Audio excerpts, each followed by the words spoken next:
Pharma warrior চ্যানেলে তোমাদের সকলকে স্বাগত জানাই। আজ আমরা আলোচনা করব পূর্ব মেদিনীপুরের যে এনইউএইচএমে কম্পিউটারের টেস্টটা হয়েছিল তার কিন্তু রেজাল্ট ডিক্লেয়ার হয়ে গেছে, সঙ্গে কারা সিলেক্ট হয়েছে এবং কাদের রিজেক্ট করা হয়েছে, কেনই বা রিজেক্ট করা হয়েছে, সম্পূর্ণ তথ্য নিয়ে কিন্তু আজকের এই ভিডিও। তো চলো শুরু করি আজকের ভিডিও শুরু করার জন্য আমাদের কিন্তু প্রথমেই চলে যেতে হবে WP হেলথের অফিসিয়াল ওয়েবসাইটে। তো আজকের এই লিস্টটা নিয়ে আমরা কথা বলবো। তো কোথা থেকে পাবো সেই লিস্টটা সেটা জানার জন্য কিন্তু তোমাকে WP হেলথের অফিসিয়াল ওয়েবসাইটে চলে যেতে হবে এবং তারপরেই চলে যেতে হবে রিকোয়ারমেন্ট সেকশানে। তো WP হেলথের অফিসিয়াল ওয়েবসাইটে যাওয়ার জন্য তোমরা সার্চ করে নিতে হবে www.wphealth.government.in। তারপরে তোমরা যখন রিকোয়ারমেন্ট সেকশানে যাবে তো তোমাদের সামনে কিছু এরকমের একটা পেজ ওপেন হয়ে আসবে, যেখান থেকে একটুখানি যদি স্ক্রল ডাউন করে নিচের দিকে আসো তাহলেই দেখবে যে কালকে মানে হচ্ছে 8ই জানুয়ারিতে একটা নোটিশ বেরিয়েছিল, যেখানে পূর্ব মেদিনীপুর থেকে নোটিশটা বেরিয়েছে এবং সেখানে লেখা রয়েছে list of empanelled and rejected candidates for the Purba Medinipur. তো এখানে তোমাকে ক্লিক করে নিতে হবে, তাহলে তোমরা এই নোটিশটা দেখতে পাবে, যেখানে লেখা থাকবে notice along with list of the empanelled candidate and rejected list. তো এখানে তোমরা দেখতে পারো যে বিভিন্ন রকম যে নোটিশের ডেটটা সম্বন্ধে দেওয়া রয়েছে এবং সব কিছু ডিটেলস দেওয়া রয়েছে।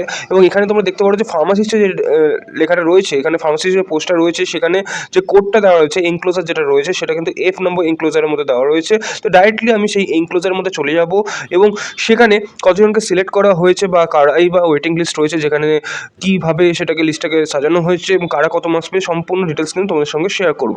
তো আমি চলে গেছি সেই নোটিশের দিকে, যেখানে তোমরা এখানে দেখতে পাচ্ছ ল্যাব টেকনিশিয়ানের রয়েছে, কমিউনিটি হেলথ অ্যাসিস্ট্যান্টের রয়েছে, বিভিন্ন রকম পোস্ট রয়েছে, যোগা অ্যাসিস্ট্যান্ট। তো এর মধ্যেই ফার্মাসিস্টের যেটা রয়েছে, এই যে এখান থেকে ফার্মাসিস্ট শুরু হচ্ছে। তো এখানে তোমরা দেখতে পারো যে ফার্স্টে তারা সিরিয়াল নাম্বার দিয়েছে, তারপরে তোমাদের ফর্মের সিরিয়াল নাম্বার এবং ক্যান্ডিডেটের নাম, গার্জেনের নাম, কাস্টের ডিটেলস, টোটাল মার্কস কত পেয়েছো তোমরা, কেন তোমাদেরকে সিলেক্ট করা হয়েছে এবং আনরিজার্ভ র্যাঙ্ক কত রয়েছে এবং ক্যাটাগরি র্যাঙ্ক কত রয়েছে সেটাও কিন্তু তোমাদের এখানে ডিটেলসে দেওয়া রয়েছে।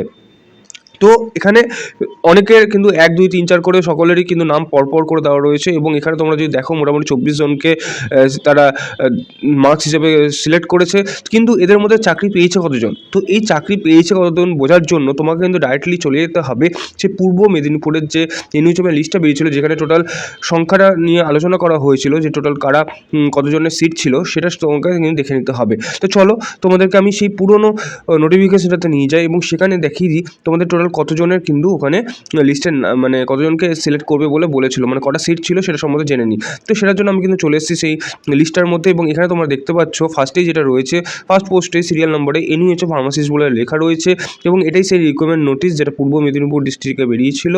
তো সেখানে যে আনরিজার্ভ পোস্টটা ছিল সেখানে দুটো মাত্র সিট ছিল এবং এসসির যেটা সিট ছিল সেটা কিন্তু একটি মাত্র সিট ছিল।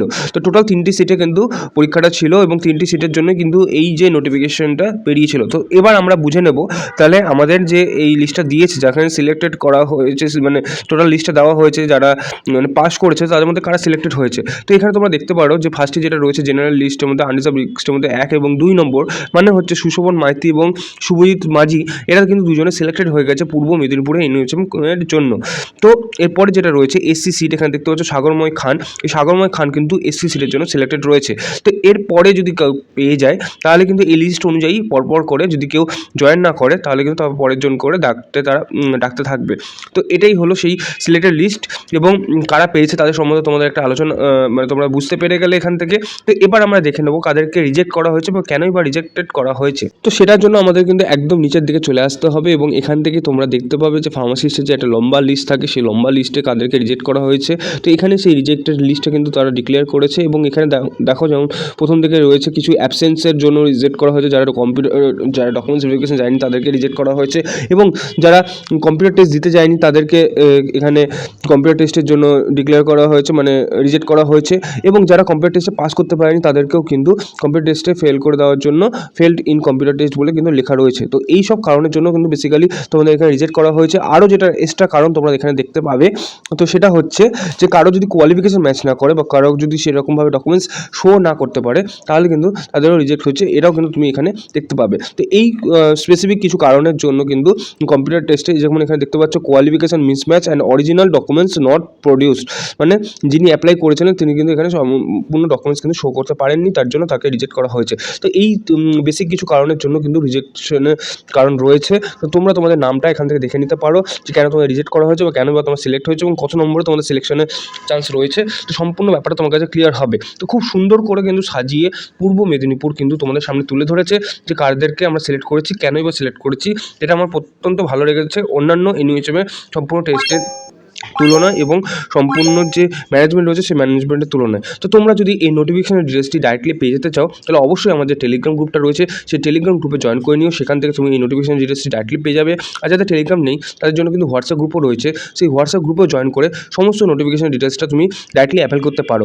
তো আজকের মতো আমি এখানেই শেষ করছি, দেখা হচ্ছে তাহলে আরেকটি নতুন ভিডিওতে। ততক্ষণ পর্যন্ত keep updates always all time with ফার্মারের সঙ্গে বজায় থাকার জন্য অসংখ্য ধন্যবাদ। এরকমই যদি farmer job update, farmer notification আপডেটগুলো সঠিক সময় পেতে চাও তাহলে অবশ্যই কিন্তু ফার্মার চ্যানেলটাকে সাবস্ক্রাইব করে রাখতে ভুলে যাও না। Thank you so much.